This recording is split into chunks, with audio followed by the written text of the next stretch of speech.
하이브리드 전에 대해서 좀 물어보겠습니다. 21세기 들어서 군사 전문가들은 하이브리드 전 용어를 많이 사용하고 있습니다. 이를 비대칭전, 복합전쟁 이런 용어 등과 등치시켜서 많이 사용하고 있는데 그 의미가 경계선이 딱 분명하진 않는데 안보 전문가인 증인께서 생각하는 하이브리드 전의 어떤 의미는 어떤 것인가요? 네, 하이브리드 전은 2014년 러시아가 크리미아 반도를 불법 침략하는 것, 불법 점령한 것을 계기로 해서 당시 나토 정상회의 때 나왔던 개념입니다. 하이브리드 전은 기존 전통적인 전쟁 수행 방식에 추가해서 정치 공작이라든지 경제 침투라든지 그다음에 SNS 등을 이용한 여론 심리전, 영향력 공작 등을 망라합니다. 특징은 공격 대상 및 목표가 전통적인 군사력이나 정권 집단뿐만 아니라 일반 국민 또 나아가서 그 사이의 규범과 가치를 그 대상으로 한다는 점이고요. 두 번째는 전시뿐만 아니라 평시에도 언제 어디선 발생할 수 있다는 점. 세 번째는 시행 주체가 모호하기 때문에 막상 발생해도 책임 소재를 묻기가 굉장히 어려운 점 등의 특징입니다. 예, 그래서 하이브리드 전은 그와 같이 진행되고 있는 것을 일반 국민들이 잘 모르기 때문에 그것이 상당히 진행되었다고 한다면 이미 그 나라의 어떤 국방력이라든지 국력은 상당히 감퇴된, 그래서 물리적인 전쟁이 터지면은 사실상 전쟁에서 승리할 수 없는 그런 지경인 상태에서 몰리기가 쉬운 거죠. 네, 거기에 추가해서 영향력 공작 등에 의해서 국민의 어떤 항전 의지라든지 사회 통합성 같은 것이 또 윤리감 이런 것도 많이 와야 되기 때문에 비단 군사적인 위협뿐만 아니라 싸울 수 없는 상태로 국가가 될 가능성이 대단히 높습니다. 예. 하이브리드전은 타국의 전력망에 대한 공격이라든지 디도스 공격, 랜섬웨어, 해킹 등 다양한 형태의 사이버 공격 또는 타국의 선거에 대한 개입, 수출 규제 등 합법, 비합법 수단, 군사적인 수단, 민간 분야의 수단, 정치, 경제 등 영역과 수단을 가리지 아니하고 다양한 영역에서 온갖 수단을 동원해서 전개한다고 볼 수 있죠. 네, 광해의 의미에서 하이브리드전에 포함될 수 있을 것 같습니다. 통상적으로 하이브리드전은 중국, 러시아, 북한과 같은 사회주의, 전체주의, 일당 독재 국가들이 서구의 자유민주주의 국가들을 상대로 해서 많이 구사한다고 하는데 맞습니까? 네, 그런 경향이 있는 걸로 알고 있습니다. 그 이유는 무엇인가요? 일단 전체주의 국가들은 자유민주주의 국가에 비해서 모든 면에서 경쟁력이 낮습니다. 이 낮은 경쟁력을 극복하기 위해서 전체주의 국가들은 하이브리드전에 매달리는 경향이 있고요. 그다음에 하이브리드전 특성상 전체주의보다 자유민주주의 체제가 약점이 많습니다.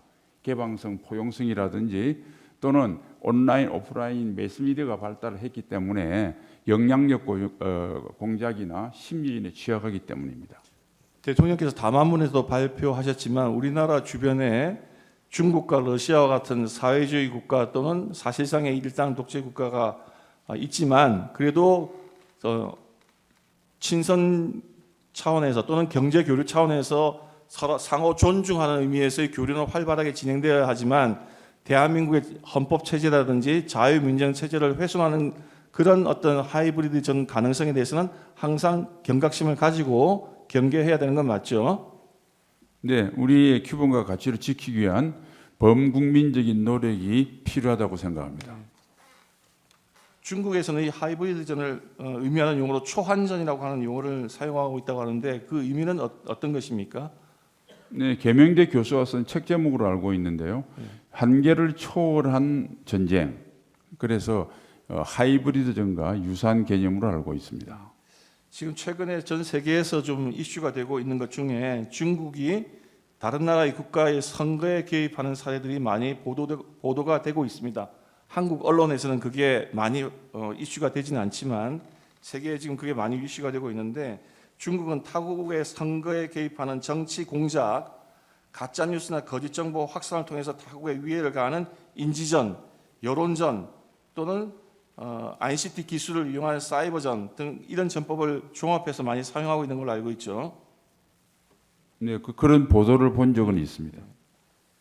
중국인들이 외국에 나가서 사는 경우가 많은데 중국은 이렇게 외국에서 활동하는 기업, 그 나라에 체류하는 중국 교민, 중국 유학생들을 통해서 친중 정치인들에게 정치 자금을 제공하거나 또는 지지하는 여론을 확산하거나 선거에 있어서 그 후보에게 반대하는 그 상대 후보에 대한 허위 뉴스를 퍼뜨리거나 등 다양한 방법으로 타국의 정치에 개입하는 사례가 종종 발생하고 있는데 지금 이런 사례에 대해서 좀 아시나요?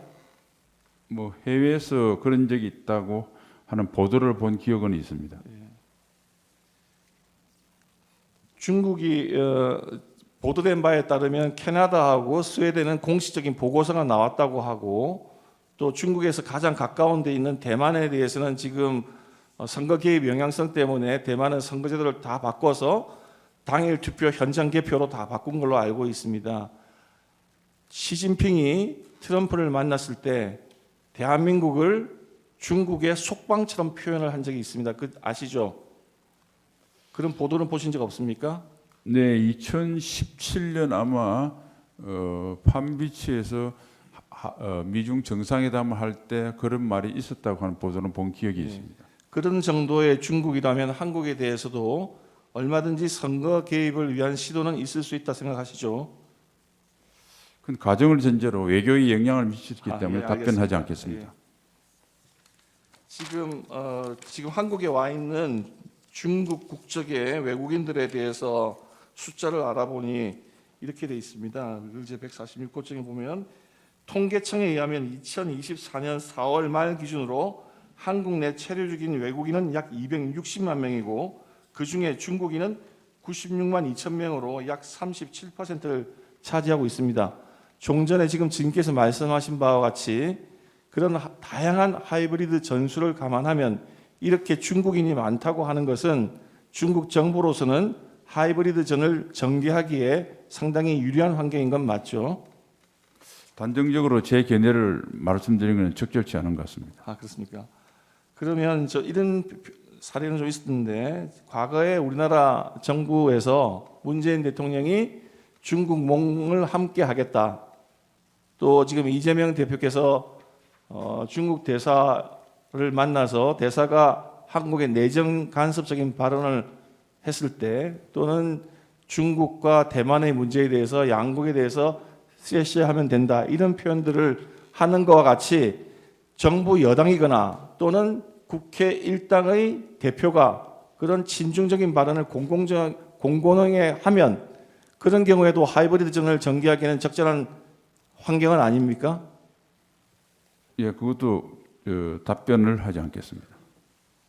예, 9-3항으로 오겠습니다. 그러면 일반적으로 중국은 여론 주도층을 매수하거나 영향력을 확보하여 정치 공작을 펴서 친중 세력을 부식시키고 가짜 뉴스, 거짓 정보를 유포하여 정치 경제에 영향을 미치고 소위 우마오당이라고 알려져 있는 인터넷 댓글 부대를 운영하여 여론을 조작하고 또 ICT 기술을 이용해서 상대국의 어떤 기반 시설에 대한 통제력을 영향을 미치려고 한다는 그런 시도가 있다고 하는 것은 보도를 통해서 알고 계시나요? 네, 그런 보도를 본 기억이 있습니다. 9-4는 이렇게 좀 바꿔 물어보겠습니다. 지금 중국이 AI 기술이 세계에 손꼽힐 정도로 선두를 달리고 있는 거 아시죠? 네, 예, 우마오당이라고 해서 보도에 따라서는 1천만 명, 많게는 4천만 명 정도의 댓글 부대를 중국이 운영하고 있다는 기사가 난 적이 있습니다. 지금 그런 댓글 부대를 AI 기술과 접목하면 마치 사람이 쓴 것처럼 인터넷에 댓글을 달아서 인터넷 여론 공작을 충분히 할 수 있는 것이죠, 기술적으로. AI 기술이 불법과 위법에 사용될 가능성은 열려 있다고 생각합니다. 중국의 하이브리드전은 경제 및 문화 교류에서도 보복 조치를 통해서 이루어지기도 하죠. 마치 기업 간의 문제인 것처럼 해서 이루어지기도 하는 거죠. 뭐 그럴 가능성을 배제할 수는 없겠습니다. 중국이 2016년에 북한 및 중국의 미사일 위협에 대응하기 위해서 우리나라가 사드 배치를 결정했을 때 경제, 사회, 문화를 아우르는 광범위한 범위에 걸쳐서 우리나라에 대해서 보복 조치한 것 아시죠?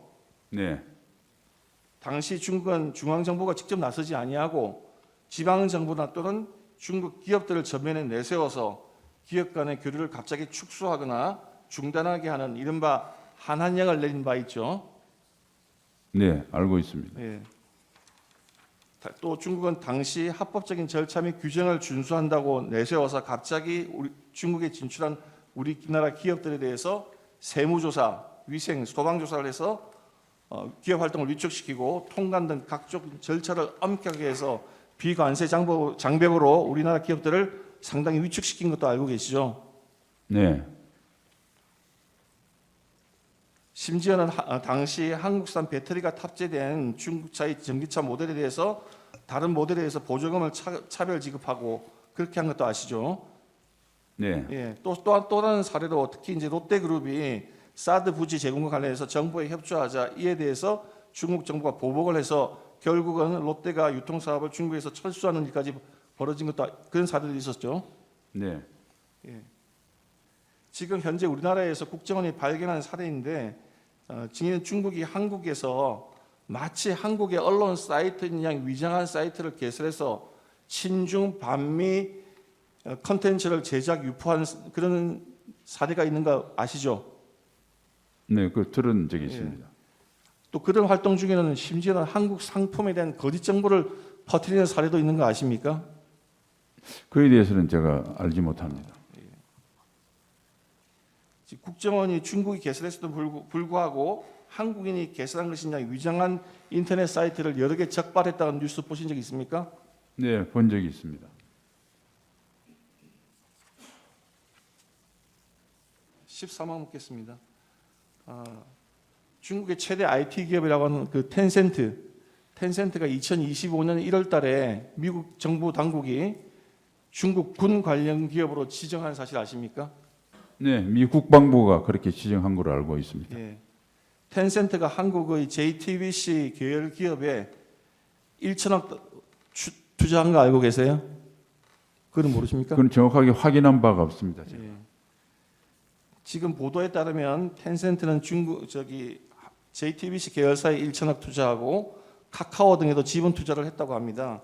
이렇게 합법적인 경제 교류 활동에 속하는 것이긴 하지만 중국 군 관련 기업으로 지목을 받을 만큼 그런 영향을 중국 정부의 영향을 크게 받는 기업이 이렇게 투자를 하게 되면 결국은 우리나라 미디어나 언론사 등을 통해서 심리전, 여론전에 활용당할 가능성이 있기 때문에 정부 당국이나 국민들로서는 경계심을 가지고 지켜봐야 되는 건 맞죠. 네, 그 문제에 대해서 제가 정확하게 파악한 게 없어가지고. 아, 그렇습니까? 예, 예, 14 물어보겠습니다. 이렇게 중국이 한국을 상대로 해서 다양한 형태의 하이브리드전을 전개하고 있다면 국내 정치인들로서는 그들과 손을 잡으면 정권을 획득하거나 또는 국회의원 당선에 유리한 어떤 환경을 조성할 수 있는 건 맞다고 생각하는데 증인은 어떻게 생각하십니까? 그 뭐 단정적으로 말씀드리기는 어렵지만 어쨌든 우리가 경각심을 가질 필요는 있다고 생각합니다. 캐나다, 호주에서 중국의 선거 개입에 대한 그 조사 보고서가 발표된 사실은 아시나요? 네, 보도된 걸로 알고 있습니다. 이렇게 중국 등 사회주의 국가와 손을 잡은 정치 세력이 있다면 그렇게 해서 국회의원에 당선되거나 권력을 획득하거나 하면 그에 대한 반대급부로 국가적 이익을 훼손하는 사례들도 있을 수 있겠죠. 예, 뭐 가정을 진저로 하신 말씀인데 어쨌든 모든 공직자는 선출직이든 임명직이든 오로지 대한민국의 국익을 기준으로 해서 행동해야 된다고 생각합니다. 추가로 여기서 하나 물어보겠습니다. 일반인들 사이에 이런 생각들을 많이 퍼져 있습니다. 문재인 정부 초기에 영화 한 편 보시고 난 다음에 원전 산업에서 철수를 하고 그 다음에 태양광 산업이 부상을 했습니다. 여러 가지 이유로 재생에너지 붐이 불어서 그렇게 했다고 하는 말도 있지만 한편으로는 국가 에너지 산업의 근간인 원전력 산업을 생태계를 황폐화시키고 대신에 태양광 산업을 일으켜서 결국 한국의 태양광 패널을 수출하는 등 큰 돈을 버는 것은 중국 기업이었습니다. 그래서 사람들이 이것도 그런 하나의 사례가 아닌가 의심을 하는데 증인은 여기에 대해서는 어떻게 생각해 보신 적이 있습니까? 그 분야는 제가 전문적인 지식이 없기 때문에 제 개인의 주관적인 판단은 말씀드리지 않겠습니다. 네, 15강 물어보겠습니다. 중국인 유학생이 3명이 2024년 6월 군사 작전 시설인 해군 작전 사령부 부산 작전 기지를 촬영하다가 체포된 적이 있죠. 네, 당시 부산 작전 기지에 진행 중이던 군사 훈련이 있었습니까? 네, 그게 한미일 연합 훈련인 프리덤 매치 훈련이었고 당시 그 훈련을 하기 위해서 해군 그 부산 기지에 미 항공모함 루즈벨트함이 정박하고 있었습니다. 2024년 11월경에도 중국인 관광객이 가장 철저한 보안이 요구되는 국가정보원 청사를 당국의 허락 없이 무단 촬영하다가 적발된 사실도 있죠. 네, 2024년 12월경 또 중국인이 국가보안시설인 제주국제공항을 드론으로 불법 촬영하다 적발된 사실도 있죠. 네. 이런 사례들은 중국 정부가 민간인을 활용해서 수행하는 하이브리드전의 일환으로 평가할 수 있습니까? 그 단정적으로 평가를 하기에는 정보가 부족합니다. 그렇지만 우리가 그런 중국인들을 간첩죄로 처벌하지는 못했죠. 그렇습니다. 언론 보도에 따르면 2024년 1월부터 10월까지 국가 핵심 기술 등 해외 기술 유출 사건 중 18건이 중국으로 관련되어 있다고 합니다. 그래서 한국의 기술을 탈취하는 주요 국가가 중국으로 지목되고 있습니다. 이러한 어떤 조직적인 기술 탈취도 하이브리드전의 일환으로 볼 수 있습니까? 네, 광의로 그렇게 볼 수 있을 것 같습니다. 기술 탈취는 국가 안보뿐만 아니라 우리 국가의 경쟁력에 심대한 위협이 되기 때문에 관심을 기울여야 된다고 생각합니다. 중국인들의 이와 같은 간첩 행위를 간첩죄로 처벌하기 위해서는 형법상 간첩죄의 규정을 적국에서 외국으로 개정해야 하는데 지금 현재 민주당이 반대해서 스파이 활동을 하는 중국인들을 간첩죄로 처벌하는 개정이 이루어지지 못한 상태이죠. 안타깝게 생각합니다. 예, 지금 그 문제와 관련해서 한동훈 전 대표가 대표 시절에 민주당의 간첩죄 개정 규정과 관련해서 동의를 했다가 동의를 철회해서 지연된 것에 대해서 유감 표명을 한 적이 있습니다. 알고 계십니까? 네, 현재는 그게 법사위원회의 계류 중이라고 하는데 지금 그 시기가 그때 여야 합의로 개정하기로 했으면 벌써 수개월 전에 끝났어야 될 문제인데 지금 현재도 법사위원회 계류 중이고 미뤄지고 있어서 이런 처벌 규정을 활용할 수가 없게 된 상황이죠. 네, 안타깝게 생각합니다. 18화 묻겠습니다. 민주당이 장악한 국회가 2024년 12월 6일 날 국회에서의 증언 감정에 관한 법률안을 개정안을 제출을 했습니다. 이에 따르면 국회 증인으로 나온 증인이 증언하면서 개인정보 보호라든지 기업 영업비밀 보호를 이유로 자료 제출을 거부할 수 있는 예외를 아예 없애버려서 앞으로 기업가가 법정에 증인으로 출석하는 경우에는 기업 비밀이 해외로 유출될 수 있고 핵심 기술 관련 정보가 외국, 특히 중국으로 유출될 수 있는 그런 위험이 발생하게 되는 건 아시죠? 그런 법안이 지금 제출되는 거 아시죠? 네,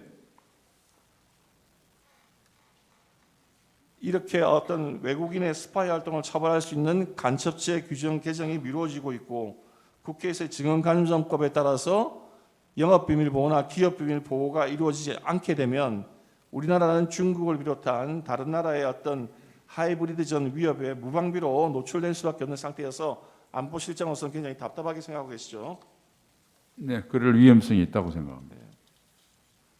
러시아 우크라이나 전쟁이 지금 장기화되면서 전 세계에서 무기 수출이 큰 화제가 되고 있습니다. 한국의 방산 무기도 더불어 지금 인기가 올라가고 있는데 이렇게 한국의 어떤 방산 무기가 해외로 수출이 되면 우리나라의 안보나 외교에는 어떤 긍정적인 영향이 있습니까? 네, 경제적인 그 성과 외에도 국방 협력과 나아가서 국가 간의 유대화 협력이 강화됩니다. 특히 무기 교환성 문제를 통해서 한국과 미국 그리고 미국을 주축으로 하는 이 여러 동맹 국가들 사이의 협력이 굉장히 국가 단계를 그 가능성이 있기 때문에 이런 방산 무기 수출이 굉장히 중요한 의미가 있는 것이죠. 네. 지금 근데 민주당은 국내 방산 기업이 무기를 수출할 경우 국회의 동의를 받도록 하는 방해사업법 개정안을 당론으로 채택한 바 있습니다. 이렇게 되면은 방산 무기 수출이 사실상 굉장히 어려워지게 되는 거 맞습니까? 그렇습니다. 예, 15분 추가하겠습니다. 네, 하십시오. 예, 그럼 다음 주 하나만 묻고 15분 나중에 네. 반드시 분에 쓰겠습니다. 네. 25항하고 26항만 물어보고 다음에 물어보겠습니다. 25항 물어보겠습니다. 국정원이 2023년 10월경 중앙선거관리위원회를 한번 보안 점검을 했습니다. 보안 점검을 했더니 선관위 직원 이메일이 북한 측에 해킹이 당했다고 하고, 그 다음에 이 IT 기술상으로 통합선거의 명부 조작, 투표자 수 조작, 투표관리관의 사인, 지역구 선거관리위원회의 청인, 그리고 그런 파일들 다 탈취할 수 있고 온갖 조작이 이론상 가능할 정도로 보안이 허술했다라고 발표한 바가 있습니다. 다만 실제 그런 조작이 있었는가는 서버 전체를 설비 전체를 점검하지 못했기 때문에 그건 단정할 수가 없다. 근데 만약 이런 상태의 보안 상태라고 한다면 중국이나 또는 북한의 하이브리드전을 이용한 어떤 기술, IT 기술을 이용해서 중앙선관위 서버를 해킹해서 선거에도 영향을 미칠 가능성은 이론적으로는 존재하는 것이죠. 뭐 해킹에 대한 대비책은 강화할 필요가 있다고 생각합니다. 국정원 보안 점검 결과 기술적으로 이렇게 발표를 했는데 그렇다고 한다면 그런 위험성이 있어서 그 보안 기술을 더 강화해야 된다. 그 말씀이신 거죠? 네. 예, 나머지는 반대 신문 할 때 묻겠습니다.